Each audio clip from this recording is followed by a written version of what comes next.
நிலா சேரன் கிட்ட சோழன் பண்ணது எல்லாத்தையுமே யோசிச்சு பார்த்துட்டு இதுக்கப்புறமாவோ நான் அந்த வீட்டில் இருக்கிறது சரிப்பட்டு வரும்னு எனக்கு தோணலை. நான் ஹாஸ்டலுக்கே கிளம்பி போகிறேன்னு சொல்ல இதை கேட்ட சேரனும் இதுதான் உன் முடிவான்னு சோகத்தோடு சொன்னாலும் நிலாவோட முடிவை நம்ம ஏற்றுக்கிட்டு தான் ஆகணும்னு சொல்லிட்டு அவங்க அதை சம்மதமும் தெரிவிச்சுட்டு அவங்களாவே நிலாவோட பெட்டி எல்லாத்தையுமே எடுத்துகிட்டு போய் அவங்களுக்கு கொடுக்குறாங்க.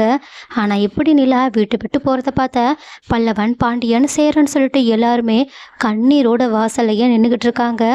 ஆனாலும் நிலா இந்த மாதிரி வீட்டை விட்டு போகிறது அவங்களுக்கு ஒரு பக்கம் மன கஷ்டம் இருந்தாலும் சோழன் பண்ணது எதையுமே அவங்களால மறக்க முடியல. அதனால அவங்களால அந்த வீட்டில் கண்டிப்பாக இருக்க முடியாதுன்னு அவங்க புரிஞ்சுக்கிட்டாங்க. ஸோ அவங்க அங்கேருந்து ஹாஸ்டலுக்கு கிளம்பி போயிடுறாங்க. ஆனால் சோழனும் குற்ற உணர்ச்சியோட நிலாவை சமாதானப்படுத்திடலான்னு சொல்லிட்டு அவங்க கிட்ட பலூன் மூலயமா சாரி எல்லாம் கேட்டுக்கிட்டு இருக்காங்க. ஆனால் நிலாவும் சோழன் பண்ணது எதையுமே மறக்கிற மாதிரியும் மன்னிக்கிற மாதிரியுமே தெரியல. அதனால அவங்க கண்டபடி சோழனை கழுவி கழுவி ஊற்றிக்கிட்டு இருக்காங்க. ஸோ கைஸ், நிலாவோட இடத்துல வேறு எந்த பொண்ணாக இருந்தாலும் இப்படி தான் பண்ணுவாங்கன்னு யாரெல்லாம் நினைக்கிறீங்க? சோழனுக்கு இதெல்லாம் தேவைதான்னு யாரெல்லாம் நினைக்கிறீங்க?